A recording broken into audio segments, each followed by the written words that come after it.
السلام علیکم ورحمۃ اللہ۔ الحمد للہ رب العالمین والصلاة والسلام علی اشرف الانبیاء والمرسلین نبینا محمد وعلی آلہ واصحابہ اجمعین وبعد۔ یقول اللہ سبحانہ وتعالی وان ھذا صراطی مستقیما فاتبعوہ ولا تتبعوا السبل فتفرق بکم عن سبیلہ ذلکم وصاکم بہ لعلکم تتقون۔ برادران اسلام، بزرگوں، نوجوان دوستوں، احباب، ساتھیوں، قابل احترام ماں اور بہنوں، آج کے اس حلقے میں جو جدید مناہج کی حقیقت کے عنوان سے پچھلے کئی ہفتوں سے اللہ کی توفیق سے چل رہا ہے، اس حلقے میں ہمارے سامنے ایک بہت ہی زیادہ اہم سوال اور پھر اس کا جواب موجود ہے، اور اس سوال اور اس کے جواب میں کافی تفصیل یا کافی تفصیلات موجود ہیں۔ اور یہ سوال ایسا ہے جو بالکل براہ راست گراؤنڈ کا سوال ہے، یا ہمارے سماج کا، معاشرے کا، ہمارے بیچ کا، ہمارے درمیان کا سوال ہے، اور یہ سوال ہے تبلیغی جماعت کے سلسلے میں۔ اور ایک بات شروع ہی میں یاد رکھیں تمام تر حاضرین یا سامعین، حاضرات، سامعات، کہ چونکہ موضوع جدید مناہج کی حقیقت ہے، اس لیے جتنے بھی مناہج، جتنے بھی راستے سلف صالحین کے راستے کے علاوہ ہیں، ان کا تذکرہ اس عنوان کے تحت آ سکتا ہے، آئے گا۔ اس لیے اگر کسی بھی شخصیت یا کسی بھی مثال کے طور پر فرقہ یا جماعت کا تذکرہ اگر کیا جاتا ہے، تو اللہ واسطے اس کا مطلب یہ نہ لیا جائے کہ محض نقد کرنا یا کسی کی برائی کرنا یا مثال کے طور پر کسی کی تنقیص کرنا یا کسی کے عیوب کو مثال کے طور پر محض لوگوں کے درمیان عام کرنا، یہ مقصد ہے۔ یہ اصل مقصد نہیں ہے۔ اصل مقصد یہ ہے کہ جو باتیں ان نئے مناہج میں، جدید مناہج میں، یا ان کے یہاں، ان کے عقیدوں میں، ان کے افعال میں، ان کے اعمال میں، ان کے افکار میں موجود ہیں، اس کی حقیقت لوگوں کے سامنے اس لیے رکھ دی جائے تاکہ انہیں بصیرت حاصل ہو جائے، وہ روشنی میں آ جائیں، وہ جان لیں کہ یہ راستہ اللہ کی کتاب، نبی کریم صلی اللہ علیہ وسلم کی سنت اور سلف کے راستے کے سے متعارض ہے، یا اس کے خلاف ہے، یا اس کے منافی ہے۔ تو یہ اصل میں مقصد ہے۔ تو یہ تذکرہ برائے نقد نہیں ہے، برائے تنقیص نہیں ہے، برائے عیب جوئی نہیں ہے، بلکہ برائے اصلاح ہے، برائے ابلاغ ہے، برائے نصح اور خیرخواہی ہے۔ اس اعتبار سے اس کو آپ کے سامنے پیش کیا جا رہا ہے۔ اب جو سوال نمبر 11 ہمارے سامنے آج کے اس حلقے میں ہے، اور آج کے اس حلقے کے بعد جو بعد والا حلقہ ہے، اس میں کیونکہ سوالات کا تذکرہ ہوگا انشاءاللہ تبارک و تعالی، اس طریقے ایک حلقے میں ہم اس بارے میں گفتگو کر سکیں گے، اور ممکن ہے پھر اس کے بعد آئندہ حلقات میں یہ ساری باتیں مکمل ہوں، کیونکہ جیسا کہ ہم نے عرض کیا کہ کافی تفصیلات ہیں اس کے اندر، اور یہ تفصیلات ایسی ہیں جن سے صرف نظر بھی نہیں کیا جا سکتا، نظر انداز نہیں کیا جا سکتا۔ انہیں جاننا اس لیے ضروری ہے تاکہ ذہنوں میں جو شبہات ہوں، کنفیوژن ہوں، شکوک ہوں، وہ بھی ختم ہو جائیں، اور حقائق کا پتہ چل جائے، جڑوں کا پتہ چل جائے کہ آخر اگر یہ فرقہ یا مثال کے طور پر یہ کوئی شخصیت اگر جدید راستے کی ہے، سلف صالحین کے منہج کے مخالف ہے، اس سے متعارض ہے، تو اس میں اصولی طور پر یا اس کی جڑ میں فساد کہاں سے آیا ہے یا گڑبڑی کہاں سے پیدا ہوئی ہے۔ اس لیے ان حقائق کو آپ کے سامنے پیش کیا جا رہا ہے، اور اسے جاننا ضروری ہے۔ سوال یہ کیا ہے کرنے والے نے شیخ صالح بن فوزان بن عبداللہ الفوزان حافظہ اللہ سے، کہ تبلیغی جماعت، اور یہ بطور مثال، کیونکہ اور بھی فرقے ہیں، لیکن سوال کرنے والے نے سوال کیا کیا، بطور مثال تبلیغی جماعت کا کہنا ہے کہ ہم اہل سنت و جماعت کے منہج پر چلنا چاہتے ہیں، اہل سنت و جماعت کے منہج پر، ان کے راستے پر چلنا چاہتے ہیں، لیکن بعض لوگوں سے بسا اوقات کچھ غلطی ہو جاتی ہے بس اوقات کچھ لوگوں سے غلطی ہو جاتی ہے، پھر آخر تم لوگ ہم پر حکم کیوں لگا دیتے ہو اور ہم سے لوگوں کو چوکنا کیوں کرنے لگتے کہ بھائی ان سے بچ کر کے رہنا، ان کے ساتھ نہیں جانا، ان کی مجلس میں نہیں بیٹھنا یا ان کی باتیں نہیں سننا، اس طرح سے تم چوکنا ہم سے کیوں کرتے ہو؟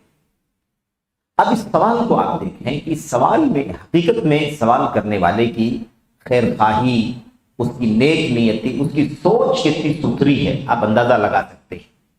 تو اس سوال میں کیا کہا گیا ہے کہ ہم اہل سنت والجماعت کے منہج پر چلنا چاہتے ہیں، اس میں کوئی شک نہیں ہے کہ ہر کلمہ کو، ہر مسلمان کو اسی بات کی تڑپ ہونی چاہیے کہ وہ اس راستے کو تلاش کرے جس راستے پر اس امت کے اوائل شروع والے صحابہ، تابعین، تابع تابعین چلتے رہے، اس راستے کی تلاش اور چلنا چاہے، چلنے کی جستجو کرے، اس کو سیکھے، جانے، تلاش کرے کہ وہ کہاں ہے راستہ۔ تو یہ کتنی اہم بات ہے، کتنی بنیادی چیز ہے۔ اس کے بعد بعض لوگوں سے بسا اوقات کچھ غلطی ہو جاتی ہے، یعنی کیا مطلب؟ ہم چلنا چاہتے ہیں اہل سنت والجماعت کے راستے پر، سلف کے راستے پر، لیکن ہم اتنی بڑی جماعت ہے تو اس میں کچھ لوگوں سے غلطی ہو جاتی ہے، تو ان غلطیوں کو بیس بنا کر کے لوگوں کو کیوں آپ کہتے ہیں کہ ان سے بچ کر کے رہو، ان سے دور رہو، جبکہ غلطی کچھ لوگوں سے ہو گئی ہے اور ایسی غلطی کسی بھی جماعت میں ہو سکتی ہے؟ یہ ہے سوال۔ اب یہاں پر اس سوال میں دو باتیں ہمیں سمجھنی ہیں۔ ایک بات تو یہ سمجھنی ہے کہ دیکھیے خیر خواہی یعنی خیر کی تلاش، کہ ہم اہل سنت والجماعت کے راستے پر چلنا چاہتے ہیں، تو صرف چاہتوں سے کوئی کام نہیں ہوگا، چاہتوں سے کوئی کام نہیں ہوگا۔ عبداللہ بن مسعود رضی اللہ تعالیٰ عنہ کی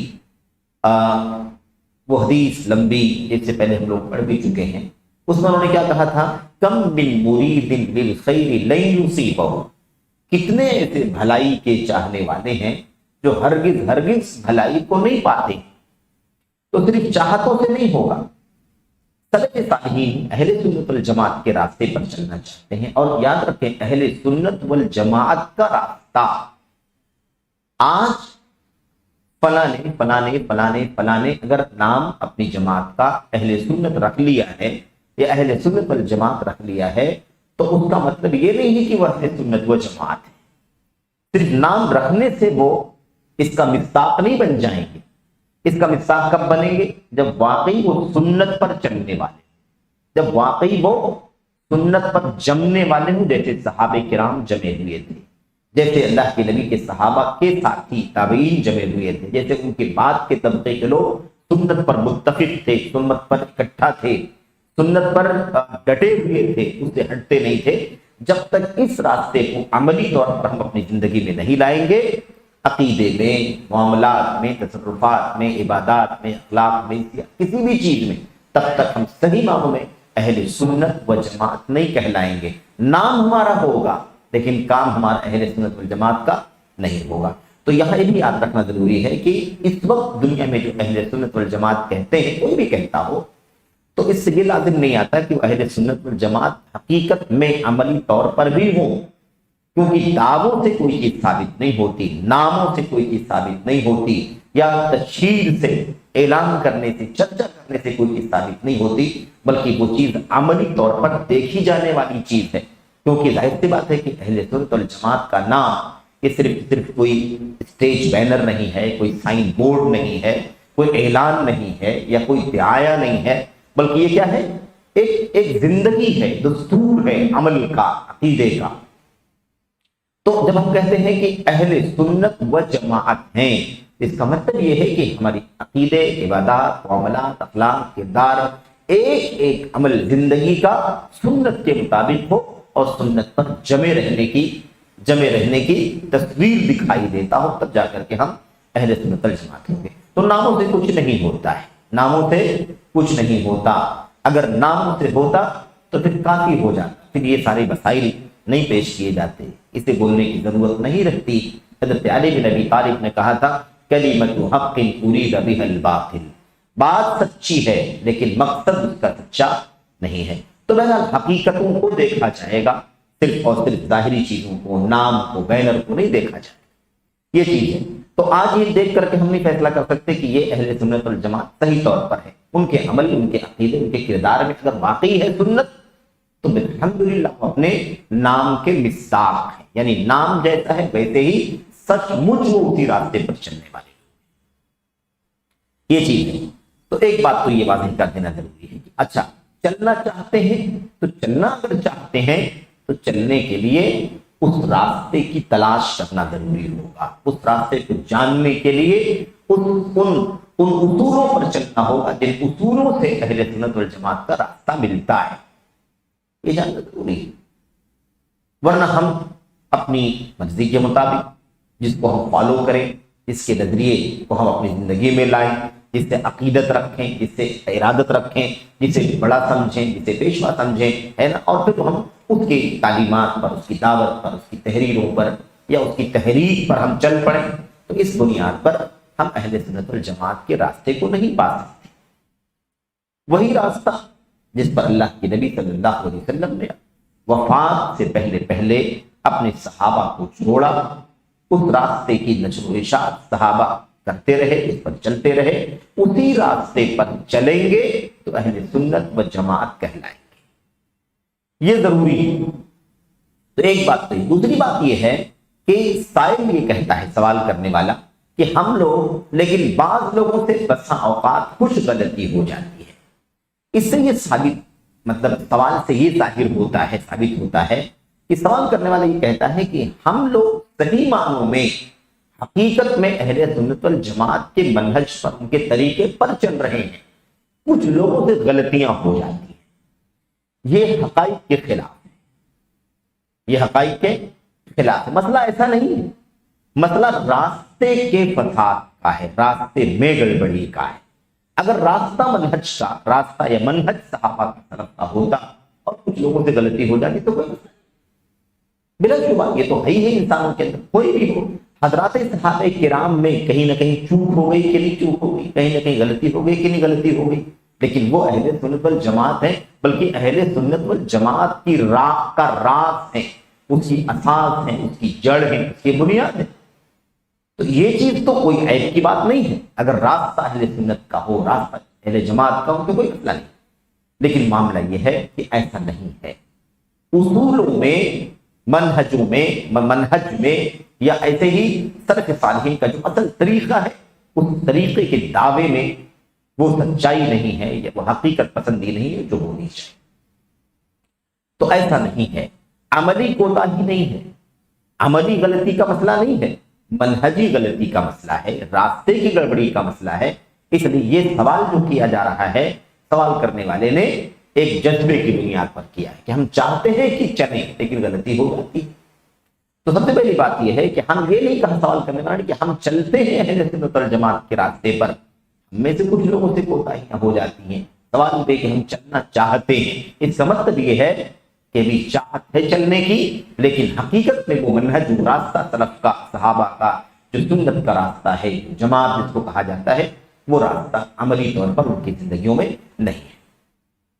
اب اس کا جواب کیا دیتے ہیں؟ دیکھیے جواب شیخ صالح فوزان کہتے ہیں تبلیغی جماعت کے بارے میں سوال کرنے والے نے سوال کیا ہے، لیکن ان لوگوں نے تبلیغی جماعت کے بارے میں ان لوگوں نے لکھا ہے جو ان کے ساتھ گئے ہیں، جماعتوں میں جو لوگ گئے ہیں، جو ان کے ساتھ رہے ہیں، جنہوں نے انہیں جانچا پرکھا ہے، یعنی بہت قریب سے دیکھا ہے کہ ان کی دعوت کیا ہے، ان کی تعلیم کیا ہے، ان کا کہنا کیا ہے، ان کا عقیدہ کیا ہے، ان کی فکر کیا ہے، اچھی طرح سے اس کی جانچ پرکھ کیا ہے. ایسے لوگوں نے تبلیغی جماعت کے بارے میں لکھا ہے اور بہت کچھ لکھا ہے اور ان کے یہاں پائی جانے والی غلطیوں کی نشاندہی کی ہے. یہ ساری باتیں جو آپ دیکھ رہے ہیں، پڑھ رہے ہیں، یہ صفحہ نمبر 80 پر ہے. صفحہ نمبر 80 تو تبلیغی جماعت میں جو لوگ رہے ہیں، قریب سے دیکھا ہے، ان کی جانچ پڑتال کیا ہے، پرکھا ہے، ان لوگوں نے لکھا ہے، بتایا ہے اور بہت کچھ لکھا ہے. ان کے ہاں پائی جانے والی غلطیوں کی نشاندہی کیا ہے کہ ان کے ہاں کون کون سی غلطی پائی جاتی ہے. اس لیے تم پر واجب ہے کہ جماعت تبلیغ کے بارے میں لکھی ہوئی تحریروں کو پڑھو تاکہ تمہارے سامنے اس بارے میں حکم واضح ہو سکے. شیخ صالح فوزان نے مختصر جواب دے دیا. بتانا کیا چاہتے ہیں کہ سوال کرنے والا کہتا ہے کہ ہم حق پر چلنا چاہتے ہیں لیکن کچھ لوگوں سے غلطی ہو جاتی ہے تو ہم سے کیوں لوگوں کو دور کیا جاتا ہے؟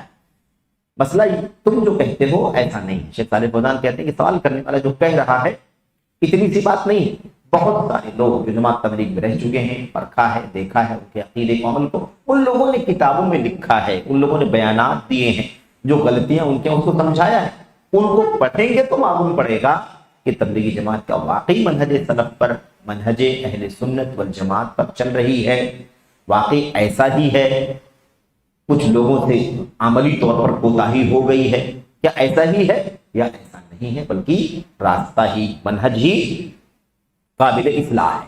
اب اس کے بارے میں جنہوں نے تعلیق لگائی، نوٹ میں بہت ساری باتیں سمجھائی ہیں، ان میں کون ہے؟ وہ کون ہے؟ شیخ جمال بن فرحان الحارثی رحمت اللہ علیہ، ان کی وفات ہو گئی ہے۔ انہوں نے اب اسی پر یہ بات سمجھائی ہے کہ کون لوگ ہیں جو جماعت تبلیغ میں رہ چکے ہیں، اس کو جانچا پرکھا ہے، دیکھا ہے، لکھا ہے، وہ کون لوگ ہیں؟ چند لوگوں کی مثال نام کے ساتھ، یہ دیکھو فلاں صاحب جماعت تبلیغ کے بارے میں لکھ رہے ہیں، ان کی حقیقت بیان کر رہے ہیں، ان کے ہاں جو عقیدے کا، عمل کا فساد ہے اس کو واضح کر رہے ہیں، اس کی چند مثالیں شیخ نے پیش کیا ہے تاکہ یہ بات بھی واضح ہو جائے۔ یہ مطلب ایسے یوں ہی نہیں کہہ دی گئی ہے کہ بہت سارے لوگوں نے لکھا ہے، حقیقت کہتے ہیں جن لوگوں نے فرقہ تبلیغ کے بارے میں خوب اچھی طرح اور بہت مفید باتیں لکھا ہے، ان کا طریقہ واضح کیا ہے۔ اس میں کئی لوگ ہیں۔ نمبر 1 پہلا کون ہے؟ شیخ سعد بن عبد الرحمن الحسین، یہ سعودی عرب کے ایک بڑے علماء میں سے ایک بڑے عالم ہیں۔ سعودی عرب کے علماء جو بڑے علماء ہیں، معروف علماء ہیں، ان میں سے ایک ہیں شیخ سعد الحسین حافظہ اللہ ابی زندہ۔ انہوں نے کتاب لکھی ہے حقیقت الدعوت الی اللہ ومختصت به جزیرۃ العرب وتقویم مناہج الدعوات الاسلامیۃ الواحدہ۔ اس کا معنی کیا ہے؟ کتاب کا نام لمبا ہے، اس کا معنی کیا ہے؟ دعوت الی اللہ اور جزیرہ عرب کی خصوصیت کی حقیقت، جزیرہ عرب کی خصوصیت کی حقیقت اور باہر سے در آمد اسلامی دعوتوں کے مناہج کا جائزہ۔ یعنی دیکھیں، اللہ تبارک و تعالیٰ کی دین کی دعوت دینا ہے، ٹھیک ہے، ایک بات۔ دوسری چیز، جزیرہ عرب وہ عرب کا خطہ ہے، اس کی کچھ خصوصیات ہیں، دو چیز ہو گئی۔ تیسری چیز، اب عرب کے ماحول میں دعوت اللہ کا کام چل رہا ہے، اب عرب کے اندر جو دوسری بہت ساری ہے نا جماعتیں یا دوسرے فرقے جو دعوت کے نام پر آ رہے ہیں باہر سے، ان لوگوں کی حقیقت کیا ہے؟ اب اس میں بہت سارے لوگ ہیں، جماعت تبلیغ ہے، اخوان المسلمین ہے، صوفیت ہے، اور بہت ساری چیزیں ہیں جو وہاں پر باہر سے آئی ہیں اور وہاں پر وہ کام کر رہی ہیں۔ ان کے بارے میں شیخ سعد الحسین بیان فرماتے ہیں، کہتے ہیں صفحہ نمبر 70 پہ، اس کتاب کے صفحہ نمبر 70 پہ لکھتے ہیں، کہتے ہیں کہ فرقہ تبلیغ کے یہاں غور سے سننے کی ضرورت ہے، اور ساری باتیں جو ہیں وہ کتابوں کے حوالے کے ساتھ ہیں، جو بھی چاہے دیکھ سکتا ہے۔ فرقہ تبلیغ کے یہاں کلمہ لا الہ الا اللہ کا مقصود یہ ہے کہ چیزوں کے سلسلے میں دل سے فاسد یقین کو نکال کر اللہ کی ذات پر صحیح یقین داخل کیا جائے۔ لا الہ الا اللہ کا مقصد کیا ہے؟ جماعت تبلیغ کے یہاں یہ واضح کر رہے ہیں، لا الہ الا اللہ کا معنی یا اس کا مقصد جماعت تبلیغ کے یہاں کیا ہے؟ کہتے ہیں چیزوں کے سلسلے میں دل سے برا یقین نکال دینا اور اچھا یقین داخل کرنا۔ اچھا، اب یہاں یہ جو یقین کا لفظ ہم دیکھ رہے ہیں، فاسد یقین، صحیح یقین، اس کو پڑھنے کے بعد ایک بات سمجھ میں آتی ہے کہ آپ نے، ہم نے بھی سنا ہوگا، ہمارے بھائی جب اعلانات کرتے ہیں جماعت تبلیغ کے تو وہ کہتے ہیں کہ یقین کی باتیں ہوں گی، ایمان و یقین کی باتیں ہوں گی، اس طرح کے اعلانات بھی کیے جاتے ہیں۔ اب اس سے سمجھ میں آتا ہے کہ یقین کا معنی وہ کیا سمجھتے ہیں، یقین کا معنی وہ کیا سمجھتے ہیں؟ دل سے فاسد یقین کو نکال دینا، برے یقین کو، گندے یقین کو نکال دینا اور صحیح یقین کو دل میں ڈالنا۔ یہ ہے کیسے فاسد یقین کو نکالنا اور صحیح یقین کو ڈالنا؟ اس طرح سے کہ اللہ کے سوا کوئی خالق نہیں ہے، اللہ کے سوا کوئی رازق نہیں ہے، اور اللہ کے سوا کوئی تدبیر کرنے والا یعنی سسٹم کو ہینڈل کرنے والا، چلانے والا نہیں ہے۔ یہ سچا یقین دل میں ڈالنا ہے، اور اس کے علاوہ اگر کوئی یقین ہے فاسد تو اس فاسد یقین کو نکالنا ہے۔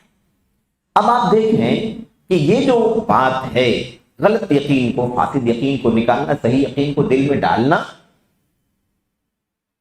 اس کی کیا حقیقت ہے؟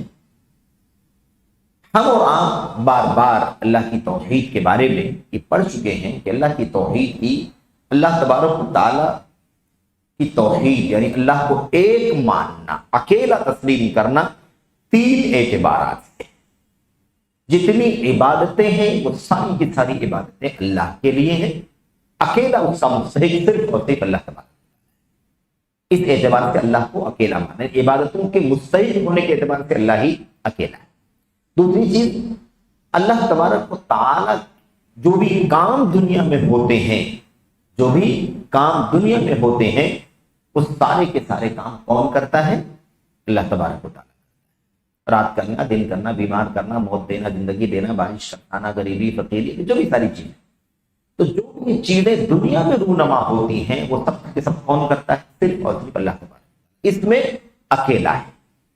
تیسری چیز، جتنے بھی اللہ تعالیٰ کے نام اللہ کی کتاب میں، نبی کی سنت میں آئے ہیں، صفات آئے ہیں، ان سب کا مستحق صرف اللہ تبارک و تعالیٰ ہے۔ تو یہ 3 اعتبار ہیں، ان 3 اعتبار اللہ تبارک و تعالیٰ کو ہم ایک مانتے ہیں۔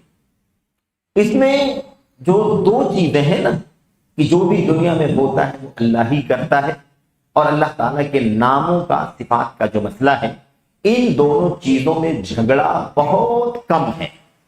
اسماء و صفات کے بارے میں تو جھگڑا کافی ہے پھر بھی، لیکن اللہ کی ربوبیت کے بارے میں جھگڑا بہت کم، نادر ہے۔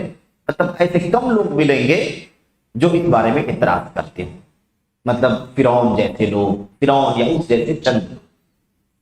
اچھا، سب سے زیادہ جو جھگڑا ہے نا، رہا ہے شروع سے لے کر کے آج تک، اور یہ سلسلہ تو قیامت تک چلے گا، نبوت کا سلسلہ ختم ہو چکا ہے، تو یہ جو جھگڑا ہے یہ ہے اللہ تبارک و تعالیٰ کی عبادت کے استحقاق کے سلسلے میں، کہ عبادت کا مستحق صرف اور صرف اللہ تبارک و تعالیٰ ہے۔ یہ حق اللہ تبارک و تعالیٰ کا ذاتی ہے، اکیلا ہے، اس کے اندر اللہ تعالیٰ، یہ حق لوگ اللہ تبارک و تعالیٰ کو نہیں دیتے۔ کچھ لوگ بالکل یہ حق دوسروں کو دے دیتے ہیں، جیسے کفار بت پرست ہیں، اور کچھ لوگ کیا کرتے ہیں، کچھ لوگ ایسے ہیں جو یہ حق اللہ تبارک و تعالیٰ کا اللہ کو بھی دیتے ہیں، لیکن اللہ کے اس حق میں اور لوگوں کو بھی ساجیدار اور پارٹنر بنا دیتے ہیں۔ یہی سب سے خطرناک مسئلہ ہے جس میں حضرت نوح علیہ السلام سے لے کر کے آج تک اختلاف ہے، اور جھگڑا قوموں میں نبیوں کے درمیان ہوتا رہا ہے۔ ساری جنگوں کی بنیاد، سارے جہاد کی بنیاد یہی مسئلہ ہے عقیدے کا، یعنی اللہ تبارک و تعالیٰ کی عبادت اور بندگی اللہ کے لیے ہونی چاہیے۔ اب یہ جو ایمان، یہ جو یقین ہے، فاسد یقین نکالنا اور صحیح یقین دل میں داخل کرنا، اس کا معنی اللہ تعالیٰ ہی خالق ہے، رازق ہے، اللہ تعالیٰ ہی مدبر ہے، منتظم ہے، وہی بارش برسانے والا، وہی موت زندگی دینے والا، صحت بیماری دینے والا۔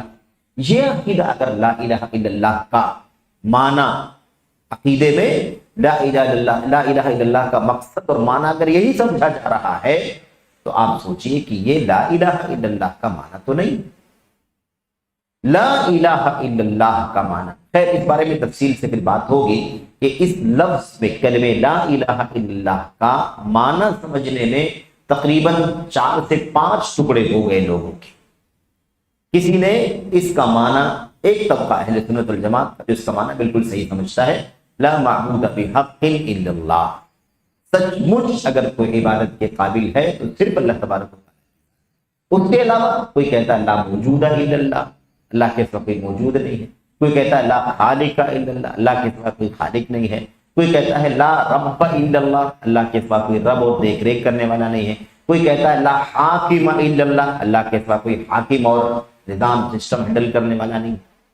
یہ سارے معنی لیے گئے، یہ سب کے سب فاسد ہیں۔ ایک معنی صرف اور صرف صحیح ہے اس کا، جو لا معبود بحق الا اللہ، اللہ کے سوا کوئی سچا معبود نہیں۔ تو اب اگر تبلیغی جماعت کے ہاں لا الہ الا اللہ کا معنی یہ ہے کہ اللہ خالق نہیں، اللہ کے سوا کوئی خالق نہیں، رازق نہیں، کوئی مدبر نہیں، تو یہ میرے بھائیو اللہ کی توحید کا تو سب سے بڑا تقاضا ہے کہ بندگی صرف اللہ تبارک و تعالیٰ کی ہوگی، یہ تو اس کے اندر موجود ہی نہیں۔ یہ وہ عقیدہ ثابت ہو رہا ہے جس کو ہم ربوبیت کہتے ہیں۔ ربوبیت کا اعتراف تو مشرکین مکہ بھی کیا کرتے تھے۔ لَوَلَئِن سَأَلْتَهُم مَّنْ خَلَقَ السَّمَاوَاتِ وَالْأَرْضَ، اگر آپ سوال کریں ان مشرکین مکہ سے کہ آسمان و زمین کو کس نے پیدا کیا اور آسمان و زمین کے درمیان کی مخلوقات کو کس نے پیدا کیا، لَيَقُولُونَ اللَّهُ، تو یہ ضرور بھی ضرور کہیں گے کہ ان سب کو تو اللہ نے پیدا کیا ہے۔ اس کا اعتراف تھا۔ مسئلہ کیا تھا؟ عبادت کرنے کی نوبت آتی، سر ٹیکنے کی نوبت آتی تو اللہ تبارک و تعالیٰ کے علاوہ وہ لات، منات، عزا، ہبل کے سامنے سر جھکایا کرتے تھے۔ تو اس میں مسئلہ نہیں ہے ربوبیت کا۔ تو پتہ یہ چلا کہ لا الہ الا اللہ کا جو معنی ہے الوہیت کا، اللہ کی خالص بندگی کا، اس کے اندر ہی خلل موجود ہے۔ اس کے اندر ہی کیا ہے؟ خلل موجود ہے۔ یہ معنی اس کا نہیں ہے، یہ اس کا ایک جز ہے۔ اس کا کیا ہے؟ ایک جز ہے۔ اصل جو ہے وہ توحید الوہیت اور عبادت، اس معاملے میں یہ کلمہ میرے بھائیوں اس معنی کا نہیں ہے۔ اس کے اندر اللہ تبارک و تعالیٰ کی وحدانیت عبادت کے اعتبار سے نہیں بیان کی جا رہی، ربوبیت کے اعتبار سے بیان کی جا رہی، یہ ہے۔ اب اس کے بارے میں شیخ سعد الحسین کہتے ہیں اس میں توحید ربوبیت سے زیادہ کچھ نہیں۔ یہ کہنا کہ اللہ کے سوا کوئی رازق نہیں، خالق نہیں، مدبر نہیں، اس میں توحید ربوبیت سے زیادہ کچھ نہیں۔ توحید ربوبیت ہی ہے بس، جس کا اقرار نبی اکرم صلی اللہ علیہ وسلم کے زمانے میں مشرکین مکہ بھی کیا کرتے ہیں، لیکن اس اقرار نے انہیں اسلام میں داخل نہیں کیا۔ تو گویا کہ عقیدے کے اندر خلل ہے کہ نہیں خلل ہے؟ خلل ہے۔ یہ لا الہ الا اللہ کا معنی یہ نہیں ہے کہ صحیح یقین، فاسد یقین نکال دو اور سچا یقین ڈال دو، یہ نہیں ہے میرے بھائی۔ تو بہرحال یہ اسی طریقے سے دوسری بات کیا کہتے ہیں شیخ سعد الحسین صفحہ 70 ہی میں، پیج نمبر 70 پہ کہتے ہیں فرقہ تبلیغ کا عقیدہ یہ ہے کہ وہ فقہی مسلک میں احناف ہیں، فقہی مسلک میں احناف ہیں، عقیدے میں اشعری ہیں، عقیدے میں اشعری ہیں، ماتریدی ہیں، اور ایسے ہی سلسلے تصوف میں چشتی ہیں، قادری ہیں، نقشبندی ہیں، سہروردی، ایسے ہی ہے یہ لفظ۔ یہ 4 سلسلے ہیں تصوف کے، یہ شیخ سعد الحسین نے اپنی کتاب کے اندر لکھا ہے، اور بقیہ ساری باتیں انشاءاللہ تبارک و تعالیٰ آئیں گی کہ یہ باتیں انہوں نے کہاں سے لکھی ہیں اور اس کا معنی کیا ہے۔ یہ ہے میرے بھائی، تو پہلے ایڈیشن میں اس کتاب کا نام آپ کے سامنے لیا گیا شیخ سعد الحسین کی کتاب، پہلے ایڈیشن میں پیج نمبر 70 پہ ہے یہ، اور دوسرے ایڈیشن میں پیج نمبر 81، تاکہ یہ کنفیوژن نہ ہو۔ بہرحال اس کے بعد پھر دوسرا نام ذکر کرتے ہیں۔ اب ہمیں یہ دیکھنا ہے کہ شیخ سعد الحسین نے جو بات کہی ہے کہ فقہی مسلک میں یہ احناف ہیں، چلو کوئی مسئلہ نہیں ہے، کیونکہ فقہ کے مسائل میں علم حاصل کرنے کے طور پر میرے بھائی اس اعتبار سے کہ کسی بھی صاحب علم سے آدمی علم حاصل کرے، یہ عمومی طور پر شریعت میں کوئی پابندی نہیں ہے، سمجھ رہے ہیں نا؟ البتہ دلائل کی روشنی میں مسائل کو سمجھنا ہے راجح پر۔ کسی سے بھی علم حاصل کرے، کسی کی کتاب بھی پڑھے، اصول کیا ہونا چاہیے؟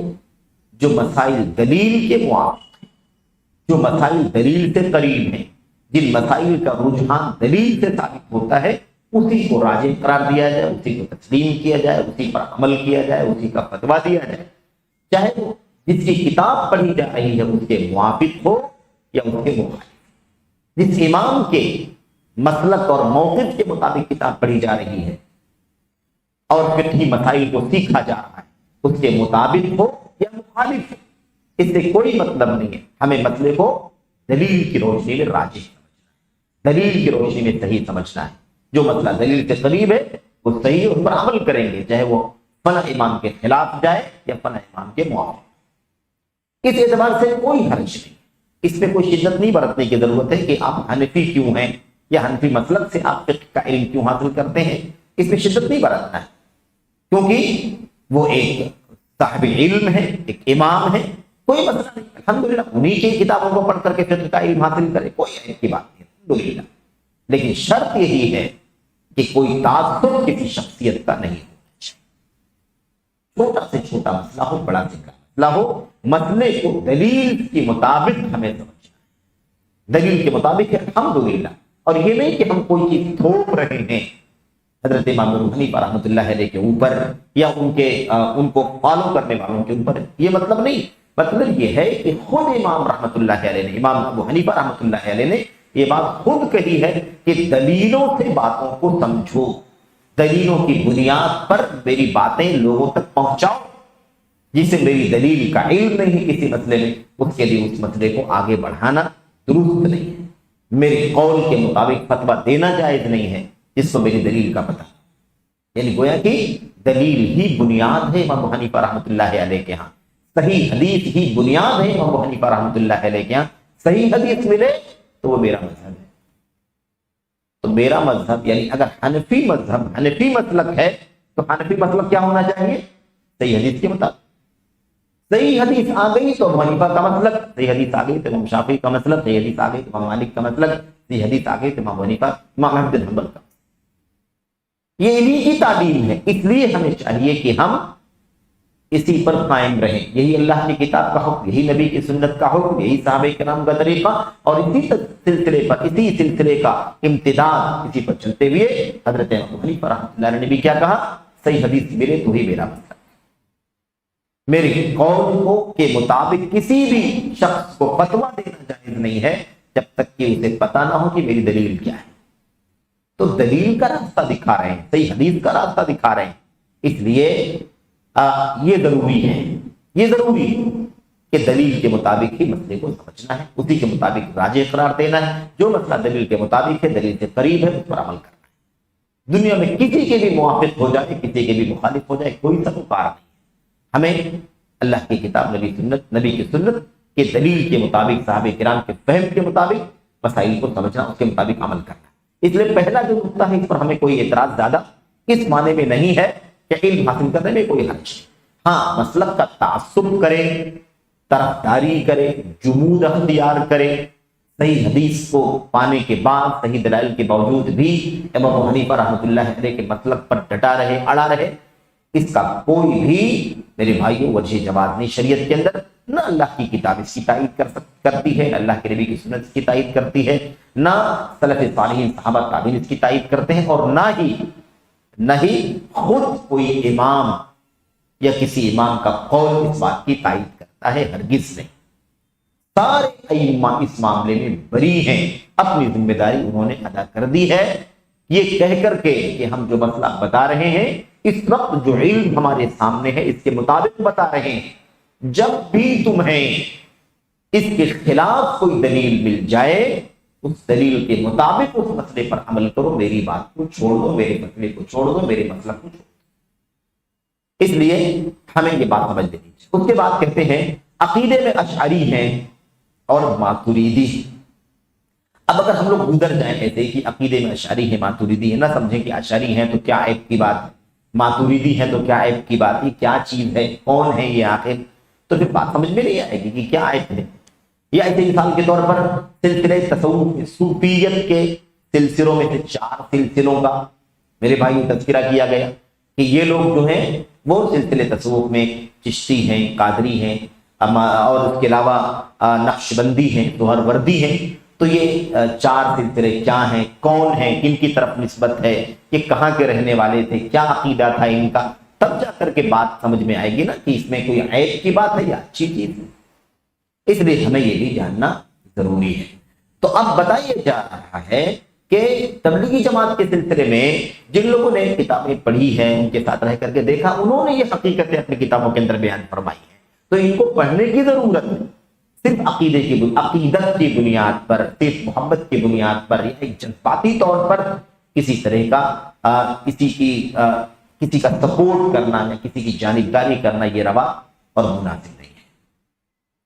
اب آئیے ہم لوگ دیکھ لیتے ہیں کہ کیا یہ عقیدے میں اشعری ہیں، تو آخر عقیدہ کیسا ہونا چاہیے اور اشعری کا عقیدہ کیا تھا۔ اچھا، چیزیں آپ کے سامنے کتاب میں لکھی ہوئی ہیں، اس لیے میں سرسری طور پر اسی کو پڑھوں گا تاکہ زیادہ وقت نہ جائے۔ جہاں تک رہی بات کہ یہ لوگ عقیدے میں اشعری ہیں اور ماتوریدی ہیں، تو اشعری کون ہے؟ فرقہ اشعریہ صفات الہی کے منکر فرقہ جہمیہ سے نکلا ہوا جہمیہ۔ اب اس کی وضاحت چاہیے لیکن یہاں پر نہیں کی ہوئی ہے، اس کی وضاحت آئے گی انشاءاللہ کہ جہمیہ کیا ہے اور اس کی شروعات کہاں سے ہوئی۔ اس کا نام جہم بن صفوان نے اس کو شروع کیا، اور اصل جو کام تھا وہ جعد بن درہم کا تھا، لیکن وہ زیادہ مشہور نہیں ہوا، جہم بن صفوان زیادہ مشہور ہو گیا۔